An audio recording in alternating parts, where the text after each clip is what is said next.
السلام عليكم ورحمة الله. إن الحمد لله نحمده ونستعينه ونستغفره ونؤمن به ونتوكل عليه ونشهد أن لا إله إلا الله وحده لا شريك له ونشهد أن سيدنا ومولانا محمدا عبده ورسوله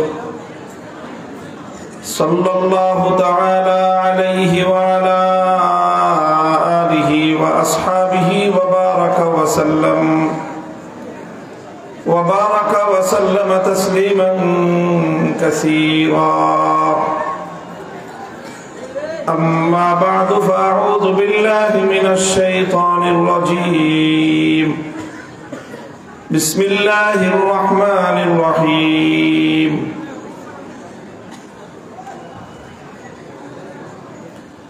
هو الذي بعث في الأميين رسولا منهم يتلو عليهم آياته ويزكيهم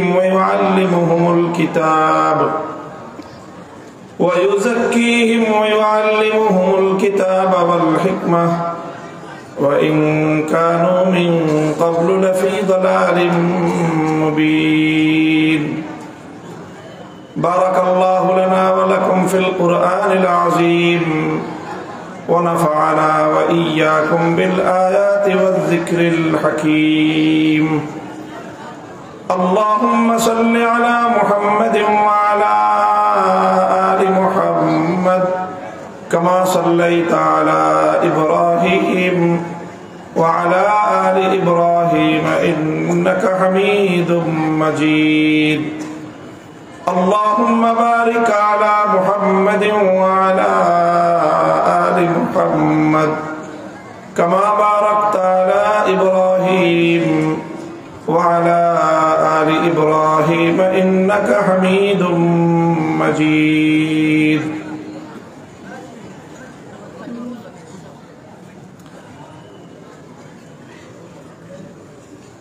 বাংলাদেশের সিংহপুরুষ নামে খ্যাত প্রিন্সিপাল আল্লামা হাবিবুর রহমান রহমতুল্লাহ আলাইহি প্রতিষ্ঠিত জামিয়া মাদানিয়া ইসলামিয়া কাজির বাজার মাদ্রাসার আজিমুশান 50তম বার্ষিক মাহফিল ইসলামী মহাসম্মেলনে উপস্থিত হযরত উলামায়ে কেরাম, জামিয়ার সম্মানিত শিক্ষকবৃন্দ, বয়োজ্যেষ্ঠ মুরব্বী সাহেবান, সমবেত ইসলাম প্রিয় কোরআন প্রেমিক শাহজালালের পূর্ণভূমির প্রাণপ্রিয় আমার সিলেটবাসী ও ছাত্র বন্ধুগণ, আল্লাহ পাক রব্বুল আলামিনের কাছে সর্বপ্রথম দোয়া করি আল্লাহ রব্বুল আলামিন যেন হযরত প্রিন্সিপাল সাহেব রহমতুল্লাহ আলাইহির কবরকে জান্নাতের বাগান বানিয়ে দেন। তার রেখে যাওয়া এই আমানত এটা যেন লক্ষ্যচ্যুত না হয়, অভিষ্ট লক্ষ্য পানে যেন সুচারুরূপে, সুন্দর রূপে, সমন্বিত রূপে অগ্রসর হয়। আল্লাহ পাক রব্বুল আলামিন এই ইদারাকে সব ধরনের বিচ্যুতি থেকে, সব ধরনের ফিতনা থেকে হেফাজত করেন। আমি আপনাদের সম্মুখে পবিত্র কোরআনে পাকের সূরাতুল জুমার একটি আয়াত তেলাওয়াত করেছি। তেলাওয়াতকৃত আয়াতের মধ্যে আল্লাহ পাক রব্বুল আলামিন হযরত রাসূল আকরাম সাল্লাল্লাহু আলাইহি ওয়াসাল্লামের দুনিয়াতে প্রেরিত হওয়ার যে উদ্দেশ্য, যে লক্ষ্য, তার যে কর্মসূচি, তার একটি বিশদ বিবরণ তুলে ধরেছেন। আমরা জানি আমাদের নবী আকরাম সাল্লাল্লাহু আলাইহি ওয়াসাল্লাম পৃথিবীতে এমন এক সময়, এমন এক জায়গায়, এমন এক পরিবেশে তিনি আগমন করেছিলেন যেই সময়টাকে বলা হয় আইয়ামে জাহেলিয়াত। যেই সময়টা ছিল পৃথিবীর ইতিহাসের বর্বরতম যুগ, অন্ধকার যুগ। যেই সময়ের মানুষগুলো ছিল নৃশংস এবং বর্বর। যেই ভূমিতে তিনি প্রেরিত হয়েছিলেন, আরব ভূমি, না ছিল সেখানে কোনো সভ্যতার ছোঁয়া, না ছিল কোনো উন্নতির ছোঁয়া, না ছিল কোনো শিক্ষা দীক্ষার ছোঁয়া।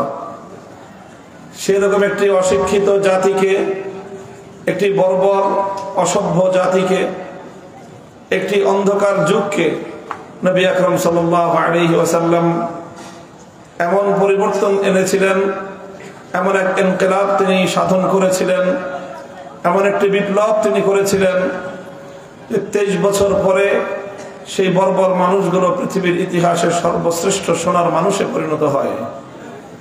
সেই বর্বরতার যুগ, অন্ধকার যুগটা শুধুমাত্র আলোকিত যুগেই পরিণত হয়নি, বরং এমন আলোকোজ্জ্বল হয়েছে যে কিয়ামত পর্যন্ত সারা পৃথিবী সেই আলোয় উদ্ভাসিত হয়ে আছে এবং থাকবে। কিভাবে আল্লাহ রাসূল সাল্লাল্লাহু আলাইহি ওয়াসাল্লাম এই আমূল পরিবর্তন এনেছিলেন, কিসের মাধ্যমে? মূলত আল্লাহ পাক রব্বুল আলামিনের পক্ষ থেকে নবী আকরাম সাল্লাল্লাহু আলাইহি ওয়াসাল্লাম এমন কিছু কর্মসূচি এনেছিলেন, সেই কর্মসূচির বাস্তবায়ন ছিল এই ইনকিলাব এবং এই বিপ্লবের সুফল। আল্লাহ পাক রব্বুল আলামিন সেই কর্মসূচিগুলির কথাই ধারাবাহিকভাবে আলোচ্য আয়াতের মধ্যে উল্লেখ করেছেন। এখানে ধারাবাহিকভাবে নবী আকরাম সাল্লাল্লাহু আলাইহি ওয়াসাল্লামের 4টি কর্মসূচির কথা বলা হয়েছে। কয়টি কর্মসূচি? 4টি কর্মসূচির কথা বলা হয়েছে। প্রথম কর্মসূচি যেটি নবী আকরাম সাল্লাল্লাহু আলাইহি ওয়াসাল্লাম পালন করেছেন, সবচেয়ে বুনিয়াদী কর্মসূচি, সেটি হলো ইয়াতলু আলাইহিম আয়াতিহি, যে রাসূল আকরাম সাল্লাল্লাহু আলাইহি ওয়াসাল্লাম উম্মতের কাছে, আল্লাহর বান্দাদের নিকট আল্লাহর কোরআনের আয়াতগুলো তেলাওয়াত করে শুনিয়েছেন। কোরআনে পাক তেলাওয়াত করে শোনানো, এটা ছিল নবী আকরাম সাল্লাল্লাহু আলাইহি ওয়াসাল্লামের সর্বপ্রথম এবং সবচেয়ে বুনিয়াদী কর্মসূচি। কোরআনের তেলাওয়াত এটা একটা স্বয়ং সম্পন্ন কর্মসূচি, এটা একটা স্বয়ং সম্পন্ন কর্মসূচি। শুধু মানুষের কর্ণকুহরে কোরআনের তেলাওয়াতের আওয়াজ পৌঁছে দেয়া। পৃথিবীতে একমাত্র গ্রন্থ পবিত্র কোরআনে কারীম, যার এই কোরআনের তেলাওয়াত যখন কোনো মানুষের কর্ণকুহরে প্রবেশ করে, এটা মানুষের হৃদয়ে গিয়ে তার হৃদয়ের বদ্ধ দুয়ারে পর্যন্ত কড়া নেড়ে আসে। এই জন্য যারা এরকম মনে করে যে কোরআনে পাক অর্থ বা মর্ম না বুঝে পড়লে এটা বেকার, কোনো লাভ নেই, কিছু মানুষ তো আলিয়াযু বিল্লাহ এর চেয়েও আরো এক ধাপ অগ্রসর হয়ে কিছুটা কটাক্ষপূর্ণ ভাষায় এমন বলে থাকে যে কোরআনে কারীম না বুঝে শুধু তোতা পাখির মতো রটনা করলে কি লাভ। নাউযুবিল্লাহ বলে। তারা পবিত্র কোরআনে কারীম সম্পর্কে অবমূল্যায়ন করে। তারা কোরআনে কারীমকে পৃথিবীর আর অন্য 10টা গ্রন্থের মতোই মনে করেছে। পৃথিবীর অন্য যে কোনো বিষয়ের, যে কোনো সাবজেক্টের বই, অন্য কোনো যে কোনো গ্রন্থ, যে কোনো কিতাব, সেটার ব্যাপারে এই কথা চলে যে না বুঝে পড়লে কোনো লাভ নেই। কেউ যদি সাহিত্যের কিতাব না বুঝে পড়ে, সাহিত্যের রস সে পাবে না। কেউ যদি কবিতার কিতাব, কবিতার বই না বুঝে পড়ে, তাহলে সে কবিতার স্বাদ অনুভব করতে পারবে না। কেউ যদি গল্পের বই না বুঝে পড়ে, তাহলে গল্পের আনন্দ সে পাবে না।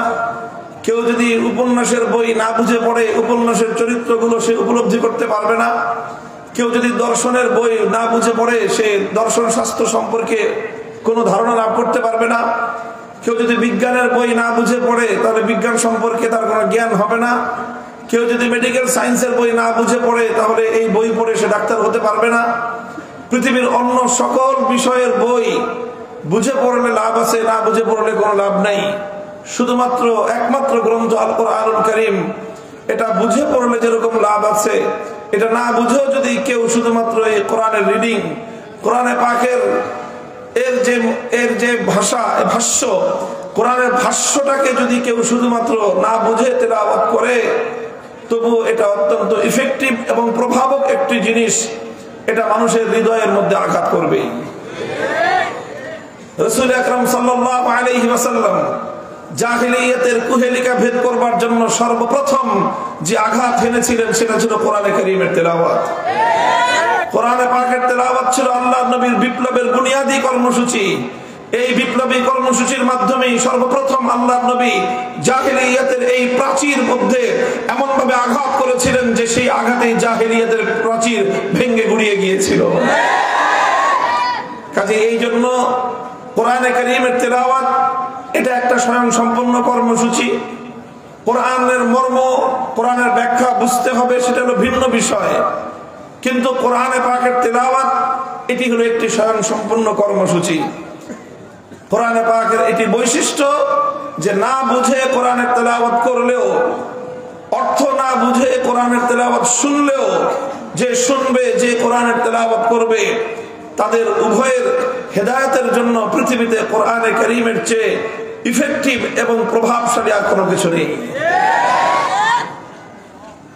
সাহাবায়ে কেরামের সিরাতের মধ্যে আমরা পাই এরকম অসংখ্য ইতিহাস।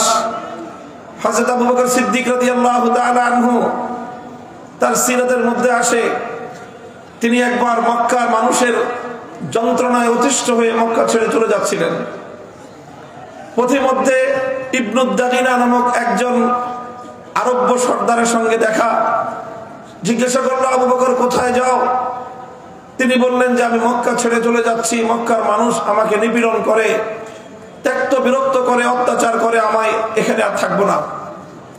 ইবনু দাগিনা বলল, আবু বকরের মতো মানুষ মক্কার জনপদ ছেড়ে চলে যেতে পারে না।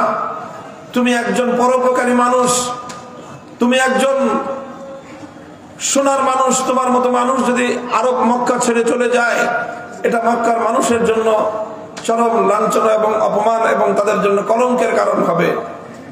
তুমি আমার সাথে চলো, তোমার সমস্যার সমাধান আমি করে দিব। ইবনু দাগিনা আবু বকর সিদ্দিককে নিয়ে মক্কায় ফিরে এলেন। মক্কার লোকদেরকে ডেকে বললেন যে আবু বকর মক্কায় থাকবে, খবরদার তোমরা কেউ তাকে উত্ত্যক্ত করবে না, বিরক্ত করবে না। মক্কার লোকজন বলল ঠিক আছে, আবু বকর থাকুক, আমাদের কোনো সমস্যা নেই। আবু বকর ভালো মানুষ, মানুষের উপকারে নিজের সম্পদ বিলিয়ে দেয়, অন্যের দুঃখে নিজে দুঃখ পায়, সমবেদনা সমব্যথিত হয়, সে ক্ষুধার্তকে আহার দান করে, আত্মপ্রীতের সেবা করে। কাজে আবু বকর থাকলে তো ভালো। কিন্তু আবু বকর যে থাকবে, সে আমাদের বাপদাদার ধর্ম ত্যাগ করে মুহাম্মদের ধর্ম গ্রহণ করেছে সাল্লাল্লাহু আলাইহি ওয়াসাল্লাম, এটা না হয় আমরা মেনে নিলাম। আবু বকর মুহাম্মদের ধর্মের প্রচার চালায়, সেটাও না হয় আমরা মেনে নিলাম।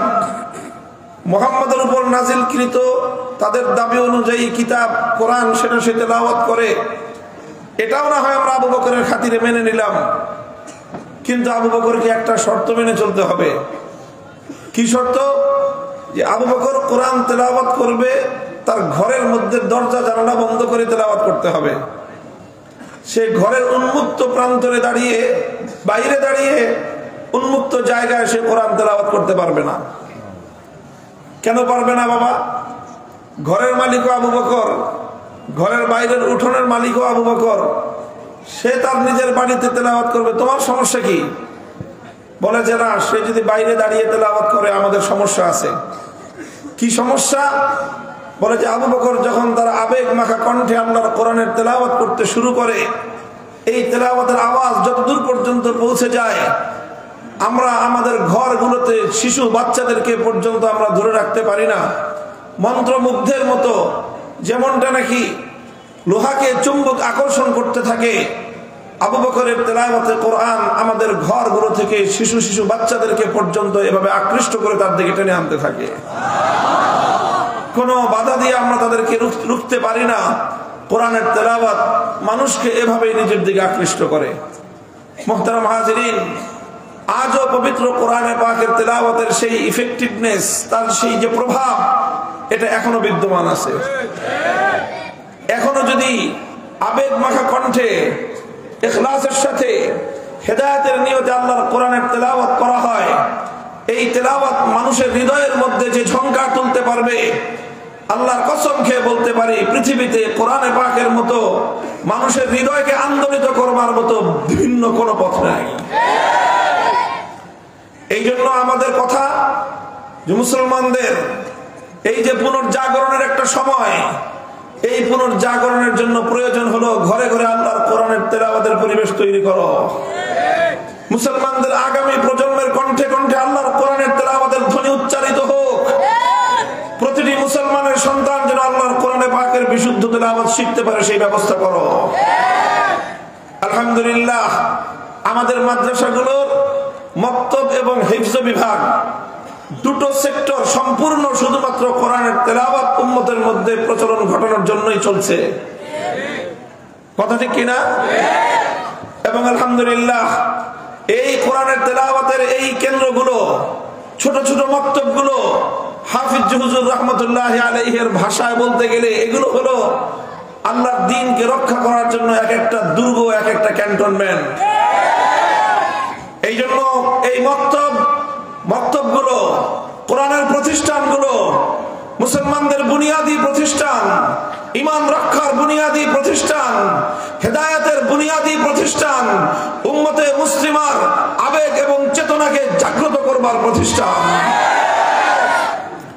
এটা চলছে, চলবে। তবে আজ আমরা নতুন বাংলাদেশে দাঁড়িয়ে বিগত প্রায় ৭৮ বছরের বঞ্চনার আমরা অবসান ঘটাতে চাই। ৭৮ বছর পর্যন্ত এ জাতির সঙ্গে যে গাদ্দারিয়ার, বিশ্বাসঘাতকতার কলঙ্কজনক ইতিহাস রচিত হয়েছে, এবার সেই ইতিহাসের যবনিকাপাত ঘটাতে চাই। আমরা বলতে চাই দ্ব্যর্থহীন ভাষায়, এটা আমাদের উচ্চারণ, মুসলমানদের ট্যাক্সের পয়সায় এদেশের শিক্ষা ব্যবস্থা পরিচালিত হয়। ৯০% মুসলমান মাথার ঘাম পায়ে ফেলে নিজস্ব আয় ইনকাম থেকে সরকারি রাজস্ব খাতে যে ট্যাক্স প্রদান করে থাকে, সেখান থেকেই দেশের শিক্ষা ব্যবস্থা পরিচালিত হয়। প্রাইমারি স্কুলগুলো চলে, সেখানকার ভবনগুলো নির্মিত হয়। প্রাইমারি স্কুলের শিক্ষক শিক্ষিকাদের ভাতা এখান থেকেই প্রদান করা হয়। শিক্ষার্থীদের বই পুস্তক এই অর্থ দিয়েই ছাপানো হয়। আর এই প্রাইমারি সরকারি স্কুলগুলোতে আমাদের সন্তানরাই পড়াশোনা করে। আমাদের সন্তানরা যেখানে পড়বে, মুসলমানের ৯০% মুসলমানের সন্তানরা যেই বিদ্যালয়ে পড়াশোনা করে, সেই বিদ্যালয়ে মুসলমানদের ট্যাক্সের পয়সা দিয়ে ইংলিশের টিচার নিয়োগ দেওয়া হবে, বাংলা শিক্ষক থাকবে, অঙ্ক শিক্ষক থাকে, গণিতের বিজ্ঞানের শিক্ষক থাকে, এমনকি পিটির শিক্ষক থাকে। সর্বশেষ শুনতেছি নৃত্যের জন্য, নাচ গানের জন্য শিক্ষক নিয়োগ দেওয়া হচ্ছে। আমরা এই শাহজালালের বাংলাদেশে স্পষ্ট ভাষায় দাবি উচ্চারণ করতে চাই, জাতীয় শিক্ষা ব্যবস্থার সরকারি প্রাইমারি স্কুলগুলোতে প্রতিটি স্কুলে একজন বিশুদ্ধ কোরআনের তেলাওয়াত শিক্ষা প্রদান করবার জন্য নুরানির সনদপ্রাপ্ত, কোরআনে পাকের বিশুদ্ধ তেলাওয়াতের সনদপ্রাপ্ত একজন করে শিক্ষক নিয়োগ দিতে হবে। ১০০% মুসলমানের সন্তান আল্লাহর কোরআন শিখবে। মুসলমানের সন্তানদেরকে যদি আল্লাহর কোরআনের শিক্ষার এই আলো ছড়িয়ে দেওয়া যায়, এই জাতি থেকে নাস্তিক্যবাদের সমস্ত ভূত বিতাড়িত হয়ে যাবে ইনশাআল্লাহ। মুহতারাম হাজিরিন, ইয়াতলু আলাইহিম আয়াতিহি, তিলাওয়াতে কিতাবুল্লাহ, এটা হলো নবী আকরাম সাল্লাল্লাহু আলাইহি ওয়াসাল্লামের সর্বপ্রথম বুনিয়াদী কর্মসূচি। আজ ওই কর্মসূচি অব্যাহত আছে, তবে অনেক দুর্বল ব্যবস্থাপনায় এটাকে আরো সবল, আরো শক্তিশালী এবং উম্মতের প্রতিটি সদস্যের কানে কানে কোরআনের তেলাওয়াতের আওয়াজ পৌঁছে দিতে হবে। আল্লাহর পয়গম্বরের ২ নম্বর কর্মসূচি হলো ওয়াইউআল্লিমুহুমুল কিতাব, তালিমে কিতাবুল্লাহ। তালিমে কিতাবুল্লাহ, তালিমে কিতাবুল্লাহর অর্থ হলো কোরআনে পাকের প্রতিটি শব্দের, প্রতিটি আয়াতের মর্ম, তার ব্যাখ্যা উম্মতের কাছে পৌঁছে দেয়া, উম্মতকে শিক্ষা দেয়া। এটা হলো রাসূল সাল্লাল্লাহু আলাইহি ওয়াসাল্লামের দ্বিতীয় বুনিয়াদী কর্মসূচি। আল্লাহ রাসূল সাল্লাল্লাহু আলাইহি ওয়াসাল্লাম উম্মতকে কোরআন শিক্ষা দিয়েছেন, কোরআনে পাকের মর্ম বুঝিয়েছেন, কোরআনে পাকের তাফসীর বুঝিয়েছেন। নবী আকরাম সাল্লাল্লাহু আলাইহি ওয়াসাল্লাম কোরআনে পাকের এক একটা আয়াতের মর্ম বুঝাতে গিয়ে আল্লাহ নবীর দীর্ঘ দীর্ঘ হাদিস তিনি ইরশাদ করেছেন। সেই হাদিসগুলো সমস্ত হাদিসের কিতাবের পাতায় পাতায় সংরক্ষিত আছে। এভাবে আল্লাহ নবী উম্মতকে কোরআনের ব্যাখ্যা এবং কোরআনের মর্ম শিখিয়েছেন। কোরআনের মর্ম বোঝা, কোরআনের ব্যাখ্যা বোঝা, কোরআনে পাকের মধ্যে আল্লাহ পাক রব্বুল আলামিন কি বলেছেন তার বান্দাদেরকে লক্ষ্য করে সৃষ্টিকর্তার পক্ষ থেকে মানব জাতির প্রতি প্রেরিত এই বার্তা উপলব্ধি করা সমস্ত মানুষের জিম্মাদারি। মুসলমান আজ বড় দুঃখ এবং পরিতাপের বিষয়, অনেক মুসলমান এমন আছে শিক্ষা দীক্ষার অভাব নাই, পড়াশোনার অভাব নাই, জীবনে হাজার হাজার বই পড়েছে, অনেকে সাহিত্যের গল্পের বই পড়তে গিয়ে বঙ্কিমচন্দ্র থেকে হুমায়ুন আহমেদ কারো বাক রাখে নাই, সব পড়ে শেষ, হাজার হাজার বই তার জীবনে পড়া। অনেকে বিভিন্ন বিষয়ের উপর পারদর্শিতা অর্জন করার জন্য এক একটা বিষয়ের উপর অসংখ্য পড়াশোনা করেছে, বিজ্ঞানের উপর, দর্শনের উপর, মেডিকেল সায়েন্সের উপর। অথচ অসংখ্য মানুষ, শিক্ষিত মানুষের মধ্যে এমন রয়েছে সারা জীবনে অন্তত একবার আল্লাহর কোরআনের সূরা ফাতিহা থেকে সূরা নাস পর্যন্ত পবিত্র কোরআনে পাকের মর্ম অনুবাদ অন্তত একবার পড়ার সৌভাগ্য হয় নাই। এটা একজন মুসলমানের জন্য চরম লজ্জার বিষয়, এটা চরম ব্যর্থতার বিষয়, আত্মগ্লানির বিষয়। মুমিন, তুমি জিজ্ঞাসা করো সারা দুনিয়ার এত কিছু পড়বার সময় তোমার হলো?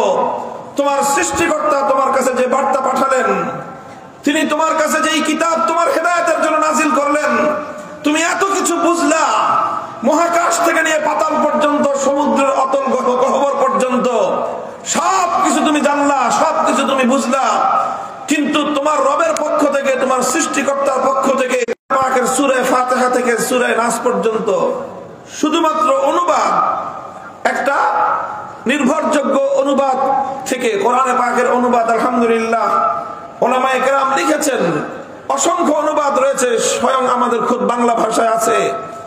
এই অনুবাদগুলোকে নিয়ে বিস্তারিত তাফসীর না পড়লেও অন্তত অনুবাদটা যদি একবার পড়ে, একদিনে পড়ার দরকার নাই, নিয়মিত অধ্যয়নের মধ্যে আল্লাহর কোরআনের কিছু কিছু করে অনুবাদ আপনারা পড়েন, দেখবেন যে এই কোরআন আপনার অজান্তে আপনার হৃদয় জগৎকে এমন ভাবে আলোড়িত করছে, এমন ভাবে আলোকিত করছে, কোরআনের এই অনুবাদ শেষ করার আগেই আপনি নিশ্চিতভাবে আপনার মধ্যে এক আমূল পরিবর্তন লক্ষ্য করতে পারবেন। এই জন্য কোরআনের মর্ম, কোরআনের অর্থ এটা বোঝার জন্য উম্মতের চেষ্টা করা প্রয়োজন। আলহামদুলিল্লাহ উলামায়ে কেরাম নায়েবে নবী হিসেবে, ওয়ারিসে নবী হিসেবে, ওয়ারাসাতুল আম্বিয়া, নবীদের উত্তরাধিকারী হিসেবে উম্মতের মধ্যে কোরআনের মর্ম, কোরআনে পাকের ব্যাখ্যা বোঝানোর জন্য, কোরআনের বার্তা পৌঁছে দেওয়ার জন্য অক্লান্ত পরিশ্রম করে যাচ্ছেন। দেশব্যাপী তাফসীরুল কোরআন মাহফিলগুলোর মাধ্যমে উলামায়ে কেরাম মানুষের কাছে কোরআনের বার্তা তুলে ধরেন।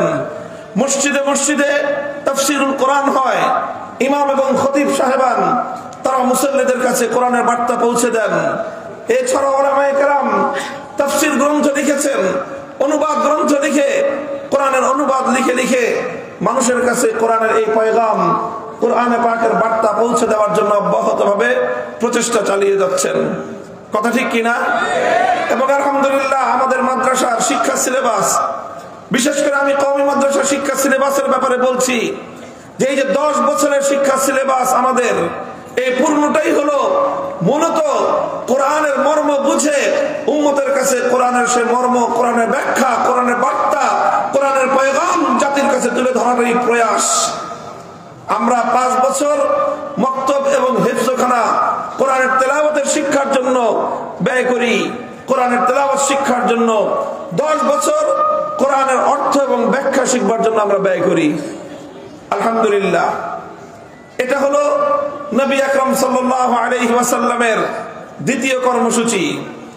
আল্লাহর নবীর 3 নম্বর কর্মসূচি হলো ওয়া ইউআল্লিমুহুমুল কিতাবা ওয়াল হিকমাহ। তালিমে হিকমাহ, তালিমে হিকমাহ কি জিনিস একটু গভীর মনোযোগ দিয়ে বুঝেন, বিশেষ করে আমার মাদ্রাসার ছাত্র বন্ধুগণ।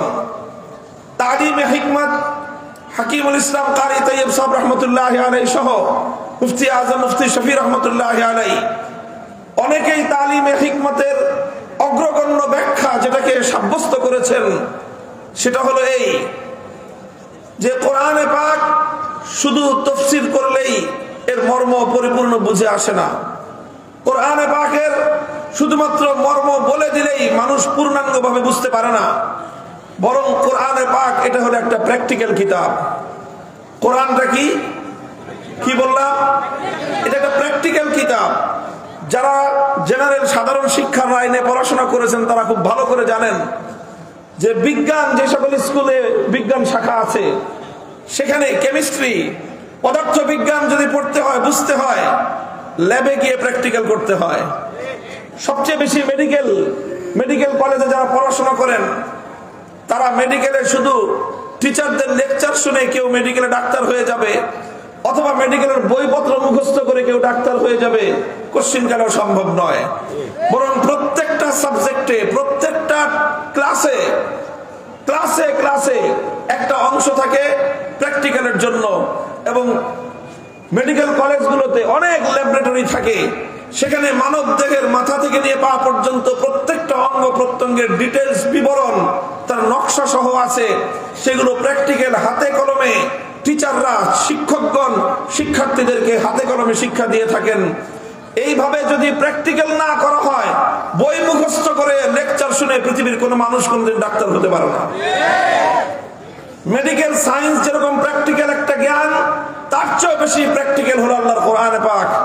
কোরআনকে উপলব্ধি করতে হলে, কোরআনকে বুঝতে হলে শুধুমাত্র কোরআনের ব্যাখ্যা শুনে, লেকচার শুনে পবিত্র কোরআন পূর্ণ বোঝা সম্ভব নয়, বরং কোরআনে পাকের প্র্যাকটিক্যাল অনুশীলন করতে হয়।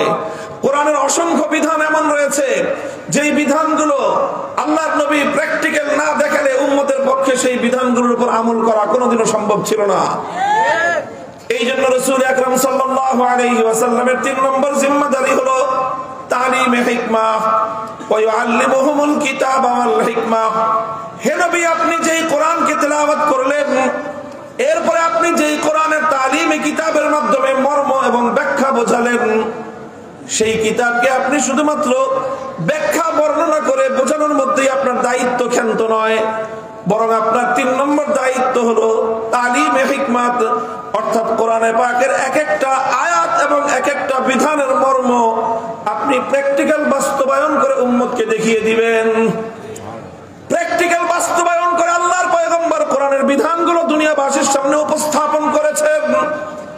শুধুমাত্র দৃষ্টান্ত হিসেবে ধরে নেন, আল্লাহর কোরআনের আয়াত নাজিল হলো আকিমুস সালাহ, সালাত কায়েম করো, নামাজ কায়েম করো। আল্লাহর নবী তেলাওয়াত করলেন, প্রথম দায়িত্ব পালন হলো। এরপরে তিনি সালাতের মর্ম ব্যাখ্যা করলেন যে সালাত অর্থ এখানে দোয়া নয়, সালাত অর্থ এখানে দুরুদ নয়, সালাত অর্থ এখানে শুধু রহমত নয়, বরং আকিমুস সালাতের মধ্যে যেই সালাত, এই সালাত হলো একটা ইবাদত, যে ইবাদতের মধ্যে কওমা আছে, রুকু আছে, সিজদা আছে, জলসা আছে, সালাম আছে, তাকবীর আছে, যেখানে কোরআনের তেলাওয়াত আছে, তাসবিহ আছে, এই সম্পূর্ণ প্যাকেজ সহ যে ইবাদতটা, এখানে সালাত অর্থ সেই ইবাদত। এভাবে আল্লাহর নবী মর্ম ব্যাখ্যা করে উম্মতকে বুঝিয়েছেন, কিন্তু নবীর দায়িত্ব ক্ষান্ত হয় নাই।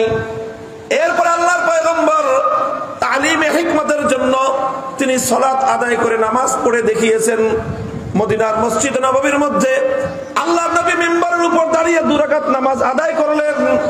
এরপরে সাহাবায়ে কেরামকে এবং তাদের মাধ্যমে কিয়ামত পর্যন্ত আনেওয়ালা উম্মতকে আল্লাহর নবী লক্ষ্য করে বললেন, সাল্লু কামা রাআইতুমুনি উসাল্লি। আমার উম্মত শুধুমাত্র আমার বক্তব্য শুনে নামাজ পড়বে না, শুধুমাত্র আমার হাদিসের বক্তব্য শুনেই নামাজ পড়বে না, বরং নামাজ কিভাবে পড়বে? সাল্লু কামা রাআইতুমুনি উসাল্লি। আমাকে তোমরা যেভাবে প্র্যাকটিক্যাল ভাবে নামাজ পড়তে দেখেছো, ঠিক ওভাবেই আমার নামাজ দেখে দেখে তোমরা নামাজের শিক্ষা অর্জন করবে। আজও পর্যন্ত সাহাবায়ে কেরাম থেকে পরম্পরায় ধারাবাহিকতার মাধ্যমে আল্লাহর নবীর সালাতের সেই প্র্যাকটিক্যাল বিবরণ উম্মতের কাছে সংরক্ষিত আছে এবং উম্মত নামাজ শুধু পড়ে পড়ে শিখে না, নামাজ দেখে দেখে শিখে। নামাজ দেখে দেখেও শিখতে হয়। মুহতারাম হাজিরিন, নামাজ কিভাবে কায়েম করতে হবে আল্লাহর নবী আমল করে দেখিয়েছেন। যাকাত কিভাবে বাস্তবায়ন করতে হবে আল্লাহর নবী শুধু যাকাতের ওয়াজ করে ছেড়ে দেন নাই, বরং যাকাত ব্যবস্থার মাধ্যমে কিভাবে একটি সমাজ থেকে দারিদ্র্য বিমোচন করতে হয়, কিভাবে ধনীর সম্পদ থেকে গরিবদের অধিকার আদায় করে গরিবদের দুয়ারে দুয়ারে কিভাবে পৌঁছে দিতে হয় আল্লাহর নবী প্র্যাকটিক্যাল বাস্তবায়ন করেছেন। কিভাবে হজের আরকানগুলো আদায় করতে হয় পুরা সাহাবায়ে কেরামের মুবারক নূরানী জামাতকে নিয়ে আল্লাহর নবী বিদায় হজ করে উম্মতকে হজের প্র্যাকটিক্যাল শিক্ষা দিয়েছেন। কিভাবে রোজা রাখতে হয় এক একটা বিষয় আল্লাহর নবী প্র্যাকটিক্যালি দেখিয়েছেন। কিভাবে জিহাদ করতে হয় আল্লাহর নবী 27টি জিহাদে সশরীরে অংশগ্রহণ করে উম্মতকে জিহাদের প্র্যাকটিক্যাল শিক্ষা দিয়েছেন। প্রতিটি বিধান আমার নবী প্র্যাকটিক্যাল শিক্ষা দিয়েছেন। যারা উম্মতের মধ্যে নবুয়তের উত্তরাধিকার হিসেবে, নবুয়তের ওয়ারিস হিসেবে, পয়গম্বরদের ওয়ারাসাতুল আম্বিয়া হিসেবে যারা দায়িত্ব পালন করেন, মনে রাখবেন শুধুমাত্র কোরআনের তেলাওয়াত করে, শুধুমাত্র কোরআনের তাফসীরের ব্যাখ্যা করে দায়িত্ব ক্ষান্ত হয় না। নায়েবে নবী হতে চাইলে আল্লাহর কোরআনের একটা বিধান, কোরআনে পাকের এক একটা বিধান আল্লাহর জমিনে মানব সমাজের মধ্যে বাস্তবায়ন করে তার দায়িত্ব পালন করতে হয়।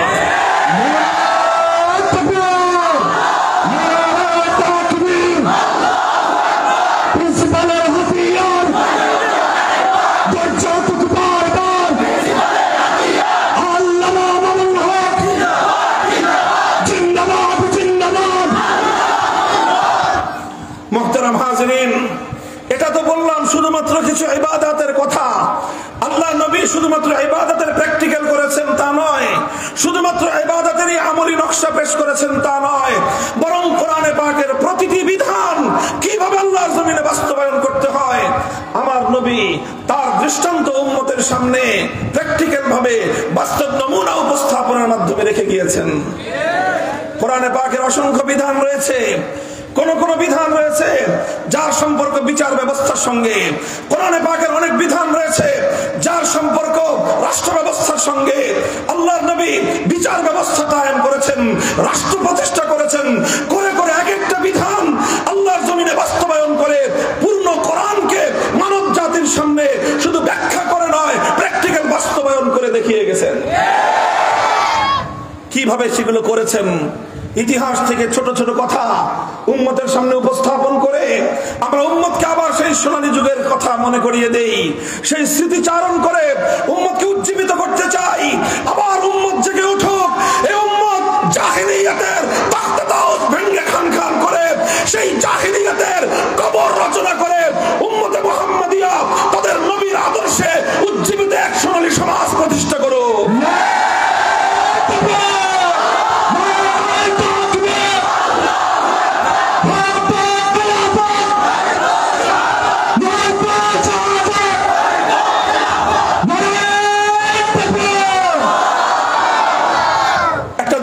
শোনাই, যেদিন আল্লাহর নবী তার জীবনের এক ঐতিহাসিক বিজয় ফাতহে মুবিন মক্কা বিজয় করলেন, মক্কা বিজয় করার দিন মক্কায় একটা অপরাধ সংগঠিত হলো। সেই সময়ে মক্কায় একটা অপরাধ সংগঠিত হলো, চুরির ঘটনা ঘটলো এবং চোর সাব্যস্ত হয়ে গেল, ধরা পড়লো। সাধারণ কোন চোর নয়, একজন মহিলা মানুষ, সাধারণ কোন মহিলা নয়, সম্ভ্রান্ত পরিবারের একজন মহিলা, নাম হলো তার ফাতেমা। ফাতেমা তার নাম, মখজুমিয়া অর্থাৎ বনু মখজুম গোত্রের লোক। ওয়াইন্না সিনামাল মজদি মিন আলি হিশামিন বনু বিনতি মখজুমিন ওয়া ওয়ালিদুকাল আব্দু। বনু মখজুম হলো আল্লাহর নবীর যে বাবা ছিলেন খাজা আব্দুল্লাহ, খাজা আবু তালেব, এই দুইজনের যে মামার বাড়ি, অর্থাৎ আমার নবীজির দাদির বাড়ি ছিল বনু মখজুম এই পরিবার। আমার নবীর যে দাদির গোষ্ঠী মক্কার কুরাইশ বংশের মধ্যে সর্বোচ্চ সম্ভ্রান্ত সম্মানিত একটা পরিবার হলো বনু মখজুম পরিবার। যেই পরিবারের দিকে মানুষ চোখ তুলে তাকিয়ে কথা বলার সাহস পেত না, এত সম্ভ্রান্ত, এত মর্যাদাপূর্ণ একটা পরিবার। সেই পরিবারের একটা মেয়ে চুরি করে ধরা পড়েছে। ফাফাজিয়া কওমুহা ইলা উসামা ইবনে যায়েদ। এই ঘটনা ঘটার পর তার তার গোটা সম্প্রদায় তারা বিচলিত হয়ে পড়লো যে এখন তো মক্কায় আল্লাহর কোরআনের বিধান বাস্তবায়িত হবে। কোরআনের বিধান হলো আস-সারিকু ওয়াস-সারিকাতু ফাকতাউ আইদিয়াহুমা, চোর চুরি করে ধরা পড়লে নারী হোক বা পুরুষ হোক তার হাত কেটে দেওয়া হবে। এখন যদি সেই বিধান অনুযায়ী আমাদের এই ফাতেমা নামনি মেয়েটার হাত কেটে দেওয়া হয়, হাত কাটা যাবে একটা মেয়ের, নাক কাটা যাবে গোটা বংশের। বনু মখজুমের গোত্রের সম্মানহানি হবে, কুরাইশ গোত্রের প্রেস্টিজের হ্যাম্পার হবে। কাজেই যে করেই হোক তার হাত কাটা রুখতে হবে। তার গোটা সম্প্রদায় উসামা ইবনে যায়েদের কাছে তদবিরের জন্য আসলেন। উসামা ইবনে যায়েদ হলেন সম্পর্কে আল্লাহর নবীর নাতি, নবীজির পালক পুত্র যায়েদ ইবনে হারেসার ছেলে, এবং তার উপাধি ছিল সাহাবায়ে কেরামের মধ্যে একমাত্র সাহাবী যার উপাধি ছিল হিব্বু রাসূলিল্লাহ সাল্লাল্লাহু আলাইহি ওয়াসাল্লাম। শব্দের অর্থ হলো নবীজির প্রিয় পাত্র। আল্লাহর নবী উসামাকে এত আদর করতেন, মানুষ উসামাকে নাম দিয়েছে নবীজির প্রিয় পাত্র। সেই উসামার কাছে তারা ছুটে আসলো, বলল যে তুমি এটা একটা ম্যানেজ করো, মেয়েটার জন্য কোনোভাবে হাতটা না কাটা যায়। উসামা ইবনে যায়েদ নবীজির কাছে গিয়ে সুপারিশ করলেন। তিনি ঘটনার গভীরতা উপলব্ধি করতে পারেন নাই। সুপারিশ করার সঙ্গে সঙ্গে আমার নবীর প্রতিক্রিয়া কি ছিল? বুখারী শরীফের হাদিসের কিতাব উল্টান, ফাতালাওয়ানা ওয়াজহু রাসূলিল্লাহি সাল্লাল্লাহু আলাইহি ওয়াসাল্লাম, আমার নবীর চেহারার রং পরিবর্তন হয়ে গেল। আল্লাহর নবী যখন রাগান্বিত হতেন, নবীজির চেহারা রক্তিম বর্ণ ধারণ করত। ফাকান্নামা ফুকিয়া ফি ওয়াজনাতাইহি হাব্বুর রুম্মান, মনে হতো আল্লাহর নবীর চেহারার মধ্যে বেদানার রস ছিটিয়ে দেওয়া হয়েছে। আমার নবীর চেহারা লাল টকটকে হয়ে গেল। নবীজি রাগান্বিত হলে কপালের মধ্যখানে রক্ত ফুলে উঠতো, কাঁপতে থাকতো। বুঝতে পারতেন সবাই যে নবীজি রাগান্বিত হয়েছেন। উসামা ইবনে যায়েদ কথা বলার সঙ্গে সঙ্গে আমার নবীর সেই রাগের, সেই ক্ষোভের রুদ্র মূর্তি ধারণ করলেন। এরপর আল্লাহর নবী উসামাকে ধমক দিলেন, আতাশফাউ ফি হাদ্দিন মিন হুদুদিল্লাহ, উসামা তোমার এত বড় দুঃসাহস, আল্লাহর কোরআনের বিধান বাস্তবায়ন হবে, সেখানে তুমি সেটাকে ঠেকানোর জন্য তদবির করতে এসেছো। খবরদার, ভবিষ্যতে আর কোনোদিন যেন তোমাকে এই ধরনের তদবির বাণিজ্য আমি দেখতে না পাই। আল্লাহর নবী বুঝতে পারলেন শুধু উসামাকে একা ধমক দিলে চলবে না। উসামা অল্প বয়স্ক বালক মানুষ, এই জন্য সে ঘটনার গভীরতা বুঝতে না পেরে সে আমার কাছে চলে এসেছে। আমি যেহেতু তাকে অতিমাত্রায় স্নেহ করি এই জন্য। কিন্তু আসলে তো উসামা আসে নাই, উসামাকে পাঠানো হয়েছে। আসলে তো উসামার পিছনে জড়িত আছে গোটা মক্কা নগরীর মানুষ।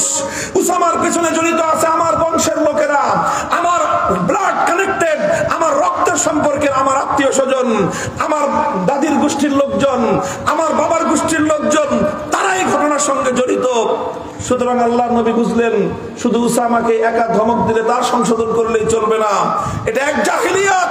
এই জাহিলিয়াত গোটা মক্কার মধ্যে শত শত বছর ধরে তার শেকড় গেড়েছে। শেকড় শুদ্ধ এই জাহিলিয়াতকে উপড়ে ফেলতে হবে।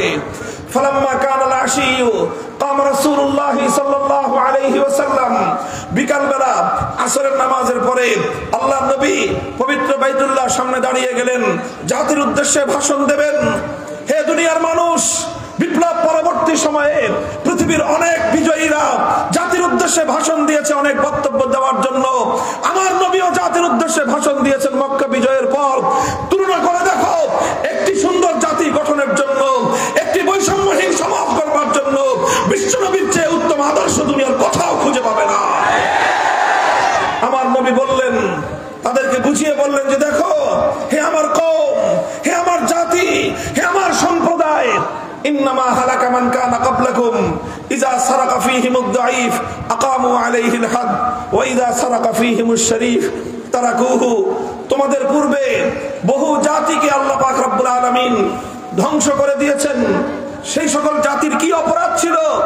অপরাধ একটাই ছিল, যখন তাদের মধ্যে কোন শক্তিশালী মানুষ, প্রভাবশালী মানুষ, কোন পাওয়ারফুল মানুষ, ক্ষমতাবান মানুষ যখন তাদের মধ্যে অন্যায় করত, অপরাধ করত, সেই অপরাধের বিচার হতো না। কোন শিল্পপতি, কোন ক্ষমতাবান মন্ত্রী, এমপি, চেয়ারম্যানের দুলাভাই, এমপির শালা, মন্ত্রীর খালু, এই জাতীয় লোকজন, প্রশাসনের প্রভাবশালী লোকজন, টাকা পয়সাওয়ালা ধনী মানুষ যখন তাদের মধ্যে অপরাধ করত, সেই অপরাধ করার পরে নানা সিস্টেমে তাদেরকে রেহাই দিয়ে দেওয়া হতো, মুক্তি দিয়ে দেওয়া হতো। তাদের উপর কোনো বিচার ব্যবস্থা প্রতিষ্ঠা করা হতো না। ওয়াইজা সারাকা ফীহিমুদ দাঈফ আকামু আলাইহিল হাদ, ওই একই অপরাধ যখন কোন দুর্বল মানুষ করত, কোন রিক্সাওয়ালা, ঠেলাগাড়ি চালক, ভ্যান গাড়িওয়ালা, নৌকার মাঝি, কৃষক, শ্রমিক, মজদুর, রাস্তার টোকাই, দরিদ্র অসহায় মানুষ, তারা যদি কোনো কারণে ওই একই অপরাধ করত, আকামু আলাইহিল হাদ, তখন বলতো আইনের শাসন কায়েম করতে হবে। গরিবের উপর আইনের শাসন 100 ভাগের জায়গায় 200 ভাগ প্রতিষ্ঠা করা হতো। আল্লাহ নবী বলেন, যখন সমাজের মধ্যে এই ধরনের বৈষম্য তৈরি হয়, মুহতারাম হাজিরিন, ওয়াজ করা সহজ, আর এই সমস্ত কথা আমরা হুজুররা বললে কিছু মানুষের শরীরের মধ্যে অ্যালার্জির চুলকানি হয়। তারা আমাদের কাছ থেকে শুধুমাত্র নামাজ, রোজা, হজ, যাকাত, পর্দা, পুশিদা, বাপ মার হক আর এই সমস্ত আখিরাতের, জান্নাতের, জাহান্নামের ওয়াজ শুনতে চায়। আমাদের কাছ থেকে তারা ইনসাফের ওয়াজ শুনতে চায় না। আমাদের কাছ থেকে তারা বিচার ব্যবস্থার অসঙ্গতিগুলোর কথা শুনতে চায় না। আমাদের কাছ থেকে রাষ্ট্র ব্যবস্থার অসঙ্গতির কথা তারা শুনতে চায় না। আর এর চেয়ে বড় দুর্ভাগ্যের বিষয় হলো, যেহেতু তারা শুনতে চায় না, এজন্য আমরাও বলতে চাই না। এটা হলো দুঃখজনক জায়গা। আমার আব্বাজান শাইখুল হাদিস রাহমাতুল্লাহি আলাইহি জীবনের শেষ প্রান্তে এসে আমি বহুবার এই কথা, এই হুবহু এই শব্দ বলতে শুনেছি, আলেম সমাজ ওয়াজের ধারা পরিবর্তন করে দেন, আলেম সমাজ ওয়াজের ধারা পরিবর্তন করে দেন। এই জাহিলিয়াতের, এই সমাজের, এই সকল কায়েমি স্বার্থবাদীদের স্বার্থ রক্ষা করে কথা বলা বন্ধ করে দেন। কায়েমি স্বার্থবাদীদের চেহারার দিকে তাকিয়ে শিক্ষা প্রতিষ্ঠান পরিচালনা বন্ধ করে দেন। জাহিলিয়াতের বিরুদ্ধে জিরো টলারেন্স নীতিতে নেমে আসুন। এই জাহিলিয়াত ধ্বংস করার জন্য আলেম সমাজ ছাড়া কেউ নেতৃত্ব দিতে পারবে না। মুহতারাম হাজিরিন,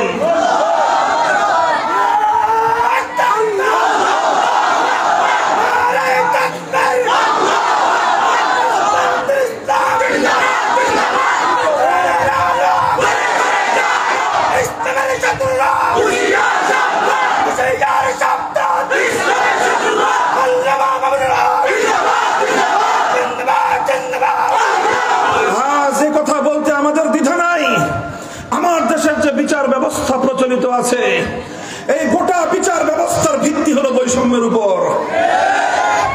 বলবেন হুজুর এত বড় কথা বলতেছেন, আপনার বিরুদ্ধে তো আদালতের সমন জারি হবে। করতে পারেন সমন জারি, কিন্তু সমন জারি করে সত্যকে ঢেকে রাখতে পারবেন না। 41টা মামলার আসামি, কাজে আইন আদালত সম্পর্কে ছোটখাটো উকিলের চেয়ে বেশি বুঝি। শুধু আমি না, আমার যে অ্যাসিস্ট্যান্ট মাঝারি সাইজের উকিলের চেয়ে ভালো এক্সপার্ট হয়ে গেছে এখন আইন আদালতে, আদালতে পাড়ায় দৌড়াইতে দৌড়াইতে।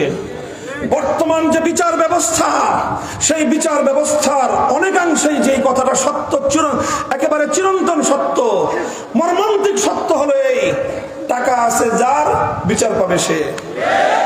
তোমার টাকা নাই, তোমার কথা এই আদালতের দেয়াল ভেদ করে, এই পাষাণ দেয়াল ভেদ করে এই আদালত পাড়ার মধ্যে অবস্থানকারীদের কর্ণকুহরে তোমার আত্মচিৎকার পৌঁছবে না। একই মামলার আসামি, কেস পার্টনার, যে মূল আসামি টাকাওয়ালা, টাকার কুমির, সে গ্রেফতার হলো কোনো কারণে, যদি কোনো কারণে গ্রেফতার হয়েও যায় সমস্যা নাই, টাকা আছে। সবচেয়ে বড় ব্যারিস্টার কন্ট্যাক্ট করবে, কত চান, কত প্রয়োজন, 2 লাখ টাকা আপনাকে অ্যাডভান্স দিলাম, আর বাকি 3 লাখ টাকা জামিন নিবেন, সঙ্গে সঙ্গে পাবেন। কাজেই প্রভাবশালী উকিল, ব্যারিস্টার, সে তো আইনজীবী, আইন পেশা তার, কাজেই তিনি কন্ট্যাক্ট করবেন। একজন টাকাওয়ালা খুনের মামলায় আসামি হয়ে গ্রেফতার হয়েছে, 5 দিনের মাথায়, 7 দিনের মাথায়, 2 মাসের মাথায়, 5 মাসের মাথায় জামিন নিয়ে বের হয়ে আসবে।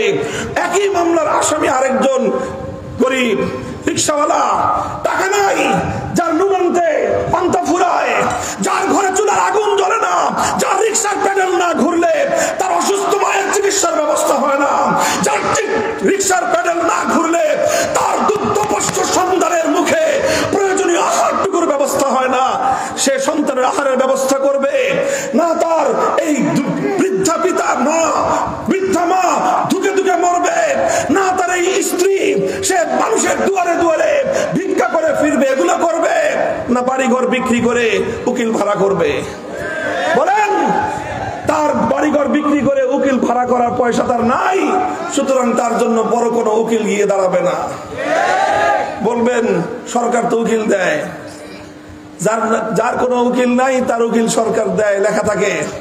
হ্যাঁ দেয়, সরকার উকিল দেয়, কিন্তু কত ধানে কত চাইল হয় যারা মামলায় পড়ছেন তারা বুঝবেন। কত ধানে কত চাল হয়, সরকারি উকিল পাইতে হলে কত টাকা ঢালতে হয় সেটা যে দেখেন। আর সেই উকিল কিভাবে মামলা চালায় সেটা যারা জেনেছেন তারা জেনে দেখবেন। মুহতারাম হাজিরিন, আমি বিচার ব্যবস্থার কথা নিয়ে বলছি। এরপরে দেখবেন সেই একই মামলার আসামি বছরের পর বছর পেরিয়ে গিয়েছে, যুগ পার হয়ে গেছে, অথচ তার চেয়ে বড় আসামি, মূল আসামি, যা মূল অভিযোগ যার বিরুদ্ধে, সে কিন্তু 3 মাসের মাথায় জামিন নিয়ে বুক ফুলিয়ে সমাজে ঘুরতেছে ফিরতেছে। আর ওই একই মামলার আসামি আরেকজন 12 নম্বর আসামি, 12 বছর পর্যন্ত তার কপালে জামিন নাই। পত্রিকায় আমি রিপোর্ট দেখেছি, এই রিপোর্ট গুলো দেখলে আমার চোখের অশ্রু ঝরে, কারণ এই দৃশ্য আমি নিজে জেলখানার দেয়ালে কারাগারের ওই লৌহ প্রাচীরের মধ্যে এই দৃশ্যগুলো দেখেছি। সেই সমস্ত দুঃখী মানুষের আত্মচিৎকার আমরা শুনেছি, যে আত্মচিৎকার কারাগারের লৌহ পাষাণ প্রাচীর ভেদ করে মানবতার কর্ণকুহরে পৌঁছে না। অসংখ্য মানুষ দেখেছি। আমি পত্রিকা একটা রিপোর্ট পড়েছিলাম, জাতীয় পত্রিকার এই ইনকিলাব সহ সমস্ত পত্রিকায় বেশ কয়েক বছর আগে। একটা রিক্সাওয়ালা 12 বছর পর, কপাল ভালো, কি ভালো, কপাল ভালো, 12 বছর পরে আদালত তাকে রায় দিয়েছে বেকসুর খালাস। কয় বছর পর? তাও কি তার, কি বললাম, আরে কপাল ভালো, তার কপাল ভালো, বিচার পেয়েছে 12 বছর পর, বেকসুর খালাস। 12 বছর পরে যুবক রিক্সাওয়ালা ঢুকেছিল 25 বছর 30 বছর বয়সে, এখন সে 45 বছরের বার্ধক্যে উপনীত। সে বলে চিৎকার করে জেলখানা থেকে বের হয়ে সে উন্মুক্ত আকাশের দিকে তাকিয়ে, হে সমাজ, আমাকে 12 বছর পর বেকসুর বলবার দরকার নাই, আমাকে বেকসুর বলবার দরকার নাই। আমার যে মা চিকিৎসাহীন অবস্থায় তার সন্তানকে কারাগারে রেখে ধুকে ধুকে মরে কবরে চলে গেছে, আমার সেই কবরগ্রস্ত মাকে ফিরিয়ে দাও। এই 12টা বছর আমার যুবতী স্ত্রী তার স্বামীর সোহাগ থেকে বঞ্চিত হয়েছে, আমাকে বেকসুর বলার প্রয়োজন নাই, আমার স্ত্রীকে তার 12 বছরের স্বামীর সোহাগ ফিরিয়ে দাও। আমার শিশু সন্তানকে রেখে গিয়েছিলাম 12টা বছর পর্যন্ত পিতৃ স্নেহ থেকে বঞ্চিত হয়ে, যেই শিশুটা অনাদরে অবহেলায় বড় হয়েছে, আমার সেই সন্তানের 12 বছরের পিতৃ স্নেহ ফিরিয়ে দাও। কি জবাব আছে হে জাহিলি সমাজ, হে সমাজপতিরা, কি জবাব আছে তোমাদের কাছে? কেউ বলতে পারে এটা বিচ্ছিন্ন ঘটনা, এটা বিচ্ছিন্ন ঘটনা। যাও কারাগারগুলোতে, বাংলাদেশে 70,000 থেকে 80,000 বন্দী আছে, এর মধ্যে কম করে না হলেও 20 থেকে 25,000 বন্দী শুধুমাত্র এই জন্য বছরের পর বছর জেল খাটছে, টাকা দিয়ে ব্যারিস্টার ভাড়া করবার পয়সা তাদের নাই। কারণ সিস্টেম এটাই সিস্টেম, এটাই পদ্ধতি। এজন্য বলতে চাই, ব্রিটিশ প্রবর্তিত জাহেলিয়াতের বৈষম্যের বিচার ব্যবস্থা ভেঙে গুড়িয়ে দাও।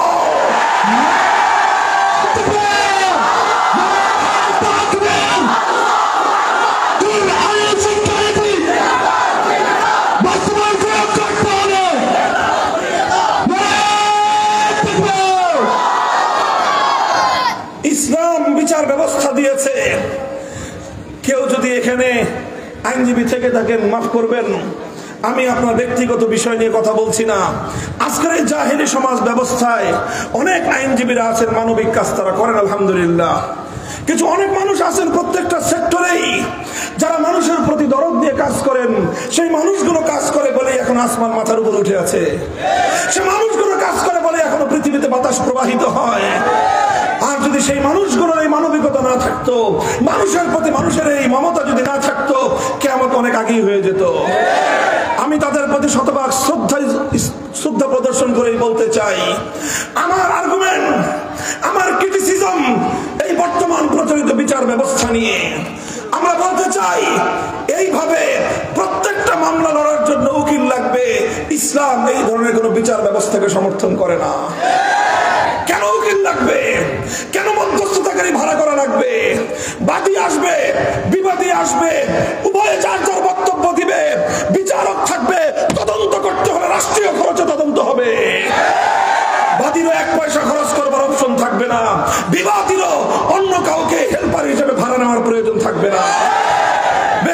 বেশি আদালত, বেশির চেয়ে বেশি বিচারক কোন একজন আলেমকে ডাকতে পারেন, মুফতিকে ডাকতে পারেন যে এই মাসআলার মধ্যে কোরআন সুন্নাহর আলোকে কি কি মাসআলা আছে, কি কি এর ভিতরে সূক্ষ্ম পার্থক্য আছে আমাকে বুঝিয়ে দেন। এটা কোশ্চেন কেন কোনদিন বাদী অথবা বিবাদের দায়িত্ব হতে পারে না। ও মুসলমান, আল্লাহর কোরআন তো তোমাদেরকে এই বিচার ব্যবস্থা দিয়েছিল। হে মেহনতি মানুষ, আল্লাহর কোরআন তো তোমাদের জন্য বৈষম্যহীন সমাজ গড়বার ব্যবস্থা দিয়েছিল। হে রিকশাওয়ালা, কৃষক, শ্রমিক, মজদুর, ওঠো, দাঁড়াও, আল্লাহর কোরআনের বৈষম্যহীন সমাজ ব্যবস্থা করবার জন্য মাথায় কাফনের কাপড় পরে রাজপথে নেমে পড়ো।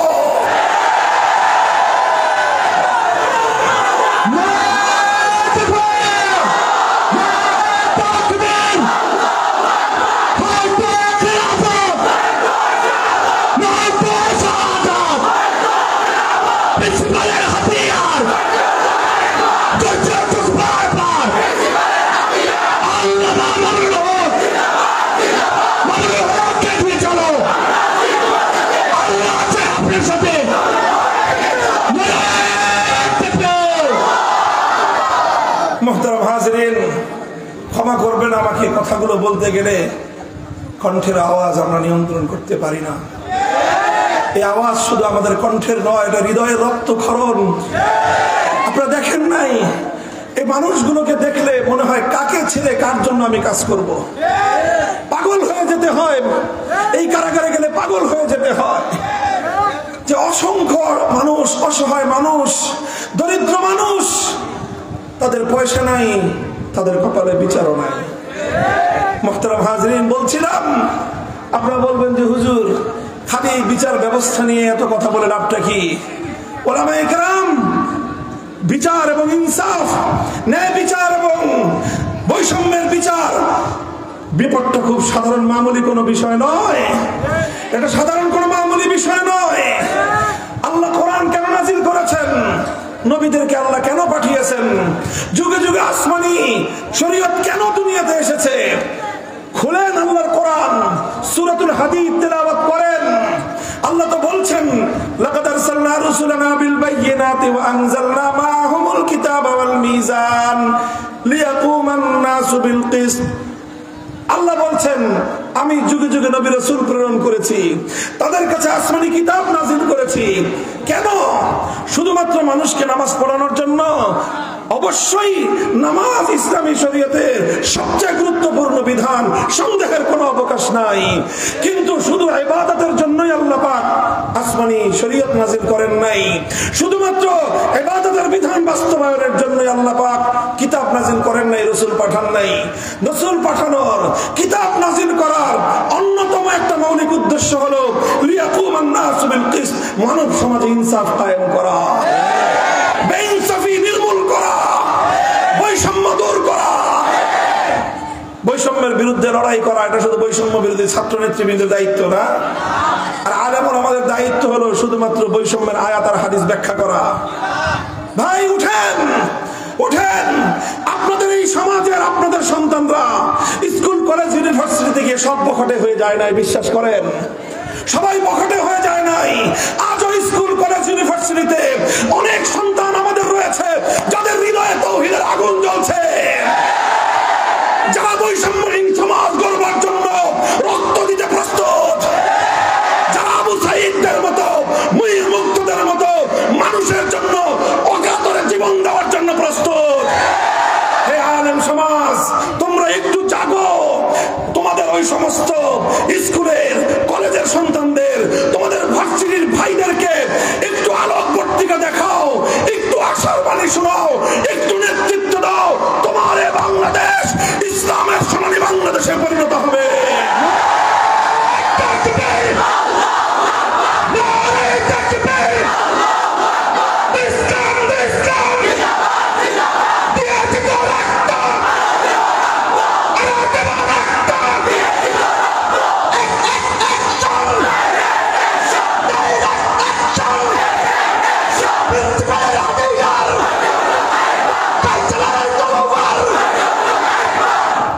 প্রতিটি বৈষম্যের বিরুদ্ধে, প্রতিটি বেইনসাফির বিরুদ্ধে, প্রতিটি জুলুমের বিরুদ্ধে সর্বপ্রথম যে কণ্ঠ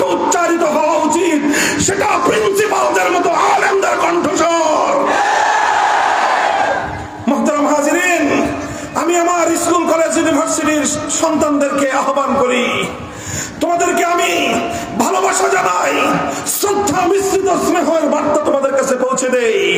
তোমরা আসো, আসো, বিভেদের দেয়ালগুলো ভেঙে আমরা যেভাবে 5ই আগস্টের পূর্বে এক কাতারে দাঁড়িয়ে গিয়েছিলাম, ফ্যাসিবাদ টিকতে পারে নাই। আমাদের ঐক্যের সামনে ভিনদেশী কৃতদাসী দালালরা দেশ ছেড়ে পালিয়ে যেতে বাধ্য হয়েছে। তোমরা এভাবেই হে ভার্সিটির ছেলেরা, ভার্সিটির ছাত্ররা, সমাজের যুবক প্রজন্ম, তোমরা আলেমদের থেকে দূরে সরে যেও না। আলেমদেরকে বলবো, আমার এই সমস্ত সন্তানদেরকে আপনারা রেখে একা একা নিজেদের চিন্তা করেন না। সমাজ বদলের শপথ গ্রহণ করুন, সমাজকে পরিবর্তন করবার শপথ গ্রহণ করুন। আল্লাহর কসম খেয়ে বলি, এই জমিনের চূড়ান্ত গন্তব্য সোনার মদিনা। দিল্লি পিকিং নয়, দিল্লি আর পিকিং নয়, মস্কো আর ওয়াশিংটন নয়, শাহজালালের পুণ্যভূমিতে আল্লাহর দ্বীন কায়েম হবেই হবে। আজ না হয় কাল রুখে দেওয়ার সাধ্য কারো হবে না ইনশাআল্লাহ।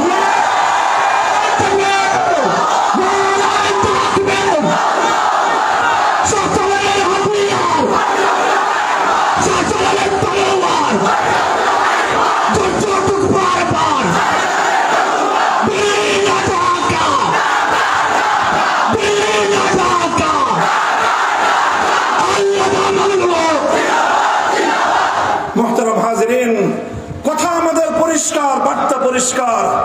আমি ছিলাম আল্লাহর নবীর ঐতিহাসিক মক্কা বিজয় পরবর্তী জাতির উদ্দেশ্যে প্রদত্ত ভাষণে আমার নবী বললেন কি, যে বৈষম্য মামুলি কোনো অপরাধ নয়, বেইনসাফি সাধারণ কোনো অপরাধ নয়। বেইনসাফি এবং বৈষম্য সেই অপরাধ, যেই অপরাধের কারণে আল্লাহ পাক জাতিকে ধ্বংস করে দেয়। পাকিস্তান নামক রাষ্ট্র, পাকিস্তান নামক রাষ্ট্র আধুনিক বিশ্ব ব্যবস্থার একমাত্র রাষ্ট্র যেটা গড়ে উঠেছিল ইসলামের নামে, একমাত্র রাষ্ট্র বর্তমান বিশ্ব ব্যবস্থায় যার গোড়াপত্তন হয়েছিল আল্লাহর কোরআনের শাসন কায়েম করার স্লোগান দিয়ে। এত পবিত্র নাম, কিন্তু 24টা বছর ওরা আল্লাহর কোরআনের সঙ্গে গাদ্দারি আর বিশ্বাসঘাতকতা করেছিল, ওরা বৈষম্য করেছিল, ওরা আমাদের 7 কোটি বাংলার মানুষকে ওরা মানুষ মনে করে নাই। আমরা বলেছিলাম, তোমরা আমার ভাই, আমরা তোমাদের ভাই, তোমরা মুসলমান, আমরা মুসলমান, আমাদের মধ্যে উখুওয়াতে ঈমানি ভ্রাতৃত্ব আছে। ওরা বলতে চাইলো যে না, তোরা নিচু জাত বাঙালি জাত, আমরা উঁচু জাত, আমরা হলাম খান পাঠানের জাত, সুতরাং তোরা আমাদের ভাই না, আমরা তোমাদের প্রভু, তোমরা আমাদের গোলাম। আমরা বলেছিলাম আসমানের নিচে বন্ধ থাকতে পারে, প্রভু নাই। আমাদের দিকে প্রভুত্বের চোখ তুলে তাকিয়ে তাকাবে, চোখ উপড়ে ফেলি আমরা।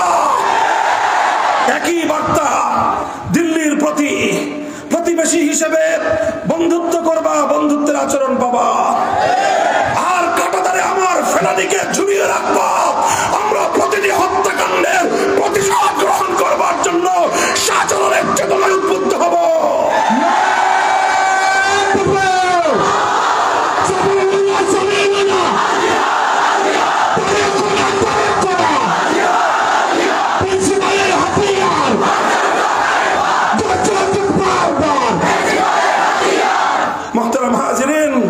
ওরা মনে করেছে কৃতদাসীকে আমার কাঁধের উপর বসিয়ে 15 বছর আমার অধিকার হরণ করেছে, আমাদেরকে দাবায় রাখবার চেষ্টা করেছে।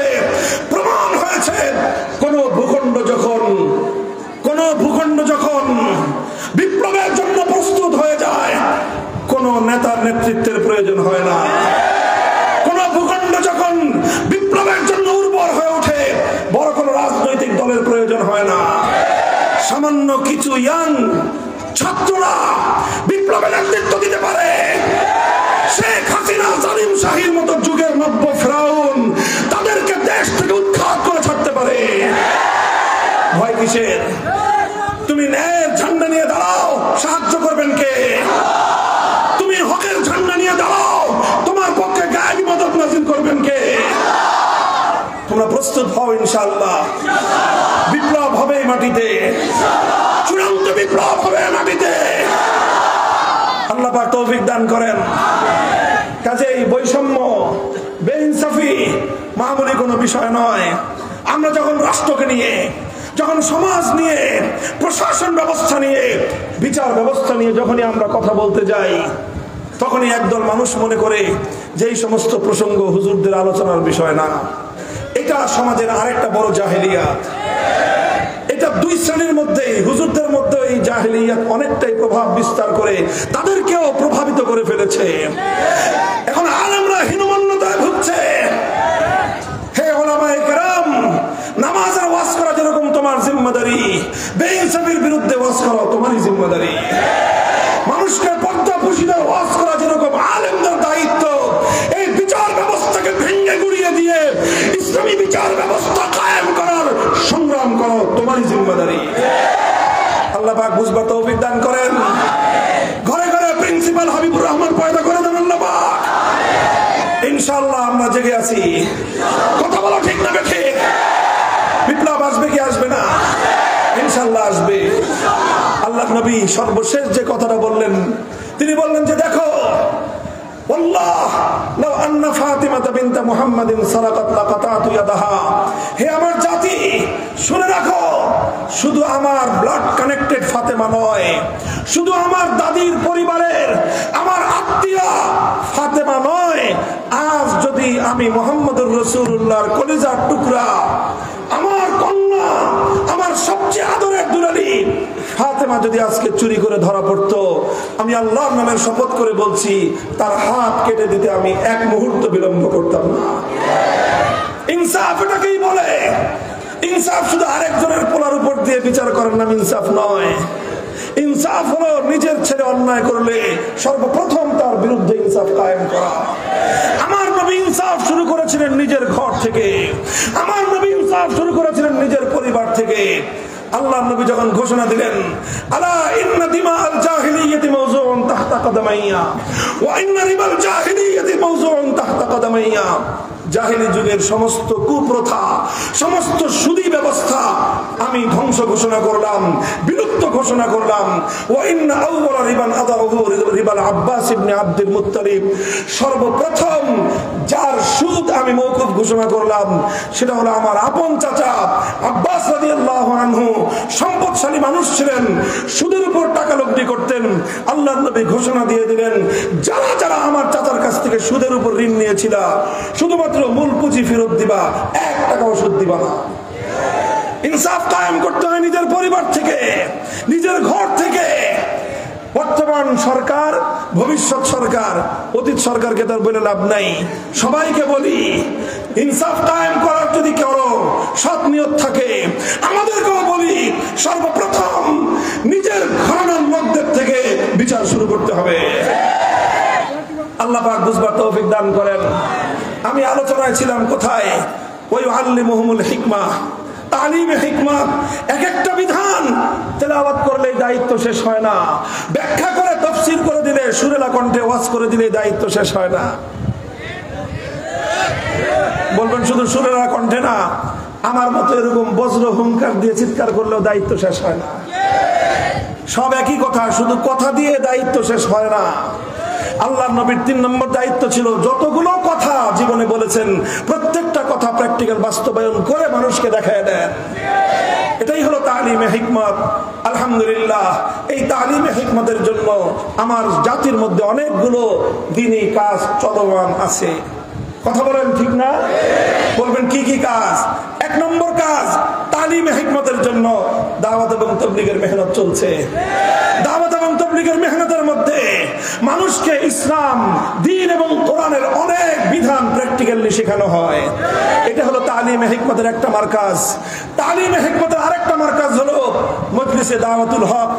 সেই মজলিসে দাওয়াতুল হকের মাধ্যমে ইসলামের অনেকগুলো বিধান প্র্যাকটিক্যাল ভাবে শিক্ষা দেওয়া হয়। তবে কিছু বিধান রয়েছে, ইসলামের অনেকগুলো বিধান, কিছু নয় অনেক বিধান, যেগুলোর কথা দাওয়াত এবং তাবলীগের মিম্বারে উচ্চারিত হয় না, যেগুলোর আলোচনা দাওয়াতুল হকের মজলিসেও নাই। না থাকার কারণ আছে, হিকমত আছে, সেটা ভিন্ন কথা, কিন্তু নাই। সেই বিষয়গুলো যেগুলো সম্পর্ক রাষ্ট্র ব্যবস্থার সঙ্গে, কোরআনের যে আয়াতগুলোর সম্পর্ক বিচার ব্যবস্থার সঙ্গে, কোরআনের যে আয়াতগুলোর সম্পর্ক প্রশাসনের সঙ্গে, কোরআনের যে আয়াতগুলোর সম্পর্ক সমাজ ব্যবস্থার সঙ্গে, সেগুলো বাস্তবায়নের জন্য, সেগুলোর প্র্যাকটিক্যাল করবার জন্যই আলহামদুলিল্লাহ হাক্কানি আলেমদের নেতৃত্বে ইসলামী রাজনৈতিক দলগুলো কাজ করতেছে।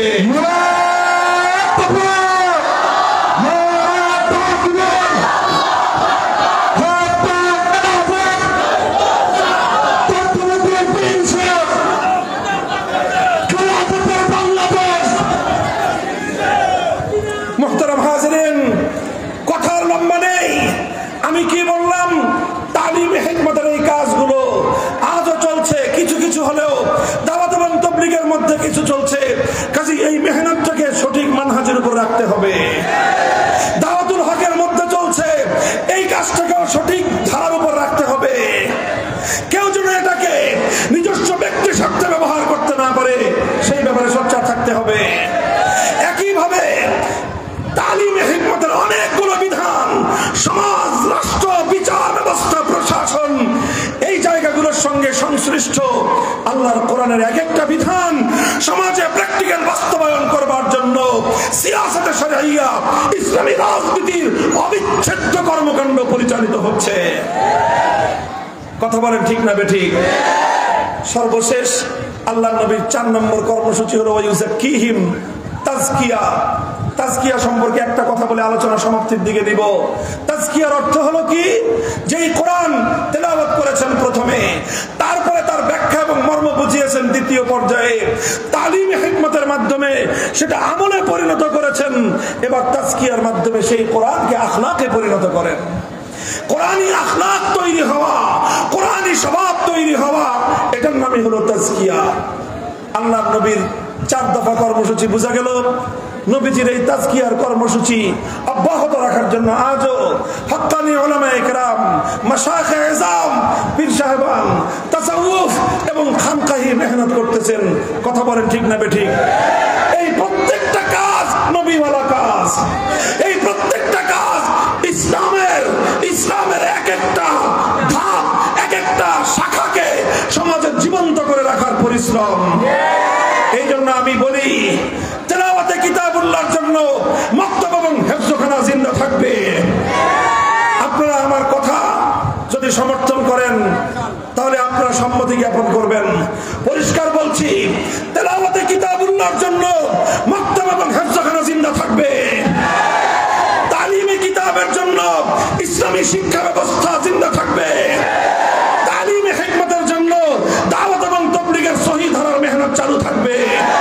তালিমে হিকমতের জন্য দাওয়াতুল হকের সুন্নতের মেহনত জারি থাকবে। তালিমে হিকমতের জন্য রাজনৈতিক অঙ্গনে ইসলামী রাজনীতি, কোরআন সুন্নাহর রাজনীতিও চলবে। তাজকিয়ার জন্য খানকাহি মেহনত চলবে। আর এই পূর্ণটাকে উলামায়ে কেরামকে ধারণ করতে হবে। শাইখুল হাদিস আল্লামা আজিজুল হক রাহমাতুল্লাহি আলাইহি, প্রিন্সিপাল আল্লামা হাবিবুর রহমান রাহমাতুল্লাহি আলাইহি, এই 2 মহান ব্যক্তিকে আমি খুব ঘনিষ্ঠভাবে দেখার সুযোগ আমার হয়েছে। তাদেরকে আমি রাতের অন্ধকারে তাহাজ্জুদের জায়নামাজেও দেখেছি। তাদেরকে আমি দিনের পর দিন তাবলীগের বিশ্ব ইজতেমায় পড়ে থাকতে দেখেছি। আবার তাদেরকে আমি বাতিলের মোকাবেলায়, অন্যায় এবং অসত্যের বিরুদ্ধে রাজপথে জীবনের ঝুঁকি নিয়ে হুঙ্কার দিতেও দেখেছি। আমি তাদেরকে জীবনের প্রান্তিক সময়ে, জীবনের একেবারে অশীতিপর সময়ে, বার্ধক্যের সময়ে হকের কথা বলতে গিয়ে জালিমের জিন্দাখানায় বন্দী হতে দেখেছি। মুহতারাম হাজিরিন, আমার বিবেচনায় এই সকল উলামায়ে কেরাম আল্লাহর দ্বীন এবং ইসলাম এবং কোরআনের যে পূর্ণাঙ্গতাকে তারা ধারণ করতে সক্ষম হয়েছিলেন। প্রিন্সিপাল হাবিবুর রহমান রহমতুল্লাহি আলাইহির এই প্রতিষ্ঠিত জামিয়া মাদানিয়ায় দাঁড়িয়ে এখানকার সন্তানদেরকে, আর বৃহত্তর সিলেটের শাহজালালের সমস্ত সন্তানদেরকে, সমস্ত কওমি মাদ্রাসাগুলোর সন্তানদেরকে, বিশেষ করে সারা বাংলাদেশের সমস্ত মাদ্রাসার ছাত্র, বিশেষ করে আর ব্যাপকভাবে গোটা ছাত্র জনতাকে দেখে আমি বলতে চাই, হাতে হাত রাখো, ঐক্যবদ্ধ হও, প্রস্তুত হও ইসলামী বিপ্লবের জন্য।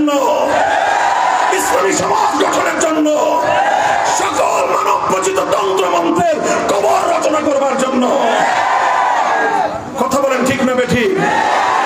আমরা দাওয়াত দেই, সব কাজ চালু থাকবে। বিশেষ করে ইসলামী রাজনীতির দিকে কিছু মানুষ চোখ তুলে তাকাবার চেষ্টা করে।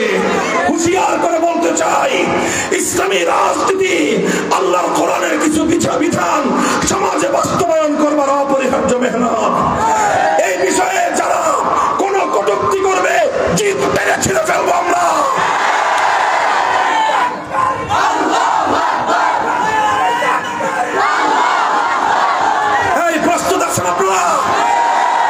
একটা বিপ্লব করতে হবে, চূড়ান্ত বিপ্লব। কথা বলেন ঠিক না বেঠিক? বসেন, বসে শুধু ওয়াজ দিয়ে আর হুঙ্কার দিয়ে হবে না। কথা বলেন ঠিক না বেঠিক? বিপ্লবের জন্য সর্বপ্রথম ঘাম ঝরানো পরিশ্রম করতে হবে। উম্মতের ময়দানে পরিশ্রম করবেন, মেহনত করবেন। এরপরে শুধু মেহনত দিয়ে সফলতা আসবে না। রাতের অন্ধকার আল্লাহর দরবারে সিজদায় লুটিয়ে পড়ে চোখের অশ্রু নজরানা দিতে হবে। দিব তো ইনশাআল্লাহ? এভাবে ঘাম আর অশ্রু দিয়ে যখন জমিন বিপ্লবের জন্য উপযুক্ত হয়ে যাবে, তখন প্রয়োজন হবে চূড়ান্ত বিপ্লবের জন্য শহীদ ঈদগাহে জমায়েত হওয়া। সেই শহীদ ঈদগাহে জমায়েত হয়ে আল্লাহর জমিনে আল্লাহর দ্বীনকে বিজয়ী করবার লক্ষ্যে যদি শাহাদাতের রক্তের প্রয়োজন হয়, 2000 নয় 2 লক্ষ আবু সাঈদের মুক্তির প্রয়োজন হলে শাহাদাতের রক্ত দিতে কারা জমায়েত হওয়া? শহীদ ঈদগাহে কারা যাওয়া?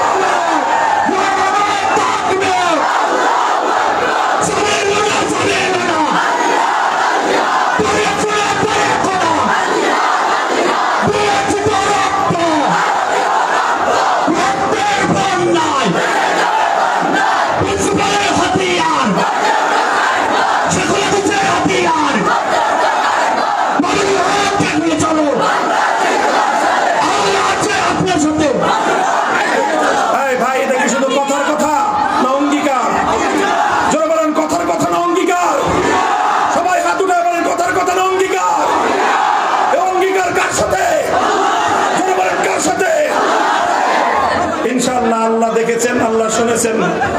ইনশাআল্লাহ অঙ্গীকার রক্ষা করার জন্য প্রস্তুত থাকবো তো? আল্লাহ পাক কবুল করেন, আল্লাহ পাক তৌফিক দান করেন।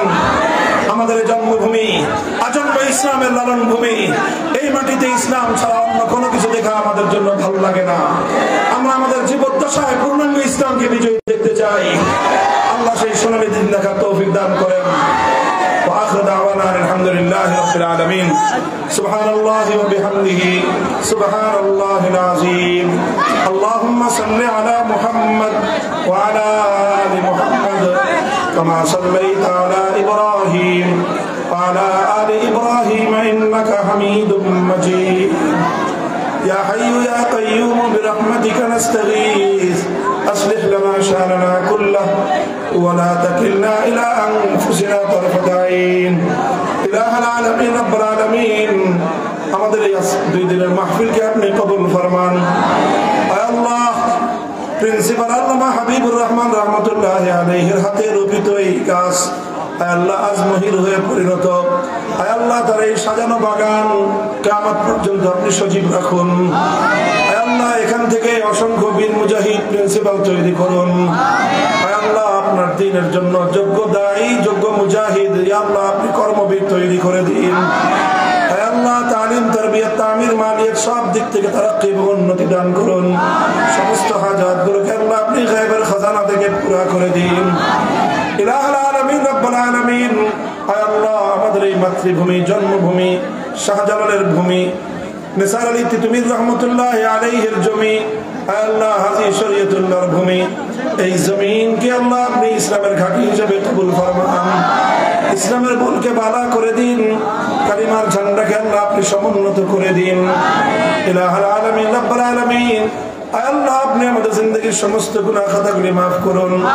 সমস্ত নেক আমালগুলোকে আল্লাহ আপনি কবুল এবং মঞ্জুর ফরমান। আয় আল্লাহ, ইলাহুল আলামিন রব্বুল আলামিন, আয় আল্লাহ উম্মতে মুসলিমাকে আপনি মাফ করুন। আয় আল্লাহ, উম্মতকে আপনি রহম করুন। আয় আল্লাহ, উম্মতকে আপনি জাগ্রত করে দিন। আয় আল্লাহ, খোরাসান থেকে সিরিয়া পর্যন্ত উম্মত জেগে উঠছে। আয় আল্লাহ, এই জাগরণকে আপনি ত্বরান্বিত করুন, বাংলার মুসলমানদেরকে জাগিয়ে তুলুন। আয় আল্লাহ, ইলাহুল আলামিন রব্বুল আলামিন, শতবর্ষ পেরিয়ে গেল, আয় আল্লাহ আপনার জমিন আপনার খেলাফতের শাসন থেকে বঞ্চিত। আল্লাহ, সারা পৃথিবীতে অসংখ্য মানুষ নিপীড়িত, নির্যাতিত, অধিকার হারা, বঞ্চিত। আয় আল্লাহ, মানবতার আর্তনাদ সারা পৃথিবীকে কাঁপিয়ে তুলছে। ইলাহুল আলামিন রব্বুল আলামিন, এই সারা পৃথিবীর বঞ্চিত, লাঞ্ছিত, অধিকার হারা মানুষকে আয় আল্লাহ আবার অধিকার ফিরিয়ে দেওয়ার জন্য সারা দুনিয়াকে আপনি আবার খেলাফতের শাসনের সোনালী ছায়া করে এনে দিন। ইলাহুল আলামিন রব্বুল আলামিন, আপনি আমাদেরকে সেজন্য কবুল ফরমান, সঠিক কর্মপন্থা গ্রহণ করার তৌফিক ইনায়াত করুন। আল্লাহ রব্বুল আলামিন, আমাদের দোয়াকে আপনি কবুল ফরমান। হাজার হাজার মানুষ রাত গভীর পর্যন্ত আল্লাহ উলামায়ে কেরামের মহব্বতে, দ্বীনের মহব্বতে আয় আল্লাহ তারা এখানে কথাগুলো শুনলো, আপনার বরত্বের স্লোগান তুলল। মালিক আয় আল্লাহ, আপনি আপনার এই সমস্ত বান্দাদেরকে উত্তম বিনিময় দান করুন। আল্লাহ আয় আল্লাহ, যে শপথের বাক্যে আমরা বলিয়ান হলাম, এই শপথের বাক্য উচ্চারণ করলাম, আয় আল্লাহ আমারও এই শপথগুলো রক্ষা করার তৌফিক আমাদেরকে এনায়েত করেন। আল্লাহ, কথাগুলো যেন আমাদের মুখের কথা না হয়, আমাদের হৃদয়ে ইয়াকিন, ঈমান এবং তাওয়াক্কুল নসিব ফরমান। ইলাহুল আলামিন রব্বুল আলামিন, আমাদের দোয়াকে আপনি কবুল করুন।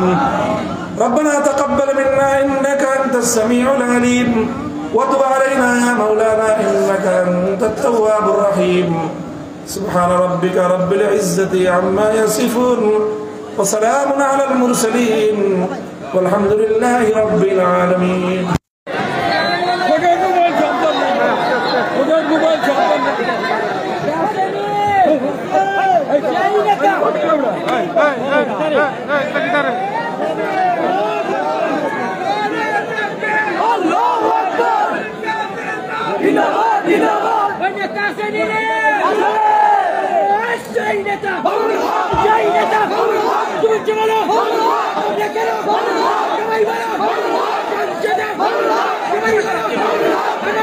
मुहतरम हाज़रीन, মুজাহিদ মিল্লাত প্রিন্সিপাল আল্লামা হাবিবুর রহমান রহমতুল্লাহ আলাইহির প্রতিষ্ঠিত ঐতিহ্যবাহী জামিয়া মাদানিয়া ইসলামিয়া কাজীবাজার মাদ্রাসার 2 দিন ব্যাপী ইসলামী মহাসম্মেলনের আজকে পরিসমাপ্তি ঘোষণা হলো। আল্লাহ আপনাদেরকে প্রত্যেকের জন্য মঞ্জিলে মকসুদ সহি সালিমত পৌঁছান, আমিন ইয়া রাব্বাল আলামিন। হাবিবুর রহমান প্রিন্সিপাল সাহেবের হাতে গড়া প্রতিষ্ঠান জামিয়া মাদানিয়া কাজীবাজারের ঐতিহ্যবাহী 2 দিন ব্যাপী তাফসীরুল কোরআন মাহফিল এবং ইসলামী স্বেচ্ছাসেবক ভাইয়েরা লক্ষ্য করুন, আপনারা আপনাদের দায়িত্ব পালন করুন। বয়ান পেশ করেছেন হযরত মাওলানা 5-10 মিনিট আপনারা একটু কষ্ট করে সাহেব। তো এই মুহূর্তে ভাইদেরকে যাওয়ার একটু সুযোগ করে দিন, আপনারা একটু কষ্ট করে ধৈর্য ধরে তৌহিদুল্লাহ থেকে বাহির হওয়ার জন্য আপনারা একটু হেল্প করুন, সাহায্য করুন।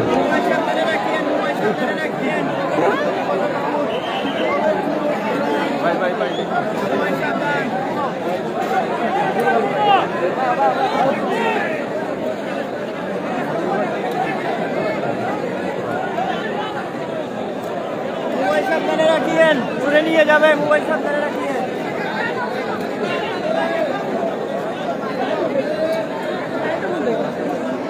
আস্তে আস্তে বলো ভাই, বাড়িতে আস্তে আস্তে বলো।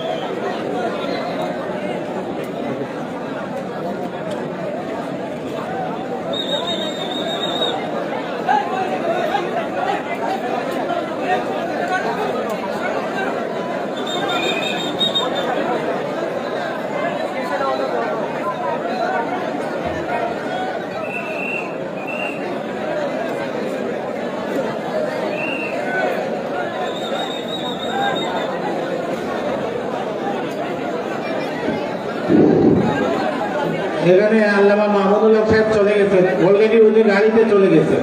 আপনারা এখানে যারা বের করছেন ওনাকে পাবেন না, উনি অন্য রাস্তায় এখান থেকে চলে গেছেন, এখন আর এখানে নেই।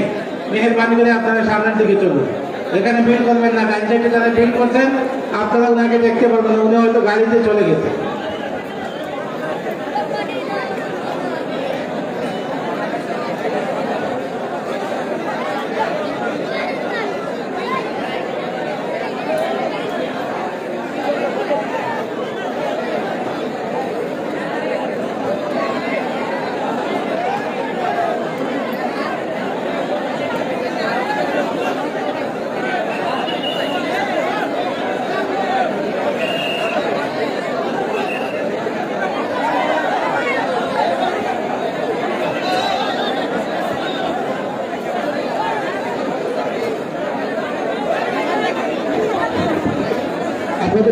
কাছে দয়া করে সামনে গেটের দিকে চলে যান। মামুনুল হক ভাই ইতিমধ্যেই গাড়িতে আছে, চলে গেছে। মামুনুল হক ভাই ভিতরে নেই, উনি চলে গেছেন। ভলান্টিয়ার যারা আছেন ভাইদেরকে গেটের রাস্তাটা প্রশস্ত করে দেন, রাস্তাটা প্রশস্ত করে দেন। মামুনুল হক ভাই ইতিমধ্যেই গাড়িতে চলে গেছেন।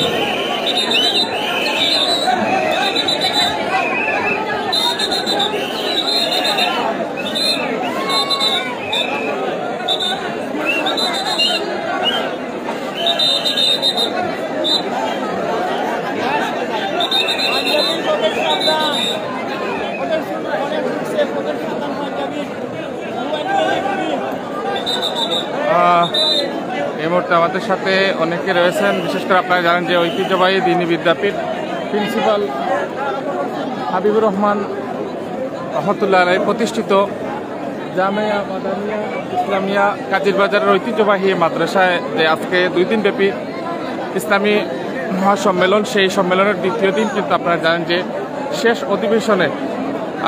অধিবেশনে সংযুক্ত হয়েছিলেন কোটি কোটি মানুষের হৃদয়স্পন্দন জনাব আল্লামা মামুনুল হক সাহেব।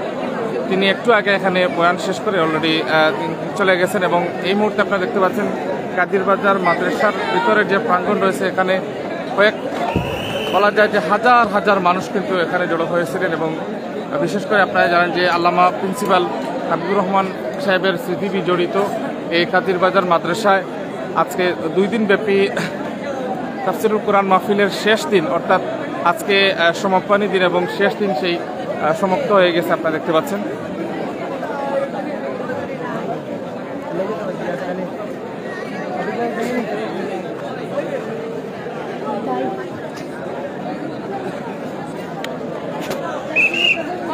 তো যাই হোক, আপনাদের সাথে আবারও দেখা হবে সেই প্রত্যাশা। আপনাদের সাথে ছিলাম মোহাম্মদ জাকির আহমদ, সরাসরি সিলেট পোস্ট মাল্টিমিডিয়া থেকে আপনাদের সাথে সংযুক্ত হয়েছিলাম।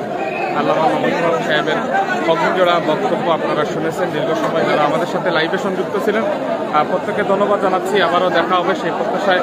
ভালো থাকবেন, সুস্থ থাকবেন। সিলেটের ঐতিহ্যবাহী দ্বীনি বিদ্যাপীঠ আল্লামা হাবিবুর রহমান প্রিন্সিপালের যে এই মাদ্রাসার 2 দিন ব্যাপী যে ইসলামী মহাসম্মেলন, সেই সম্মেলন থেকে আপনাদের সাথে সংযুক্ত হয়েছিলাম এবং একটু আগে বয়ান পেশ করেছিলেন আল্লামা মামুনুল হক সাহেব। সেই বয়ান থেকে আপনাদের সাথে আমরা সরাসরি সংযুক্ত হয়েছিলাম। ভালো থাকবেন, সুস্থ থাকবেন। আবারও আপনাদের সাথে দেখা হবে। আসসালামু আলাইকুম রহমতুল্লাহ।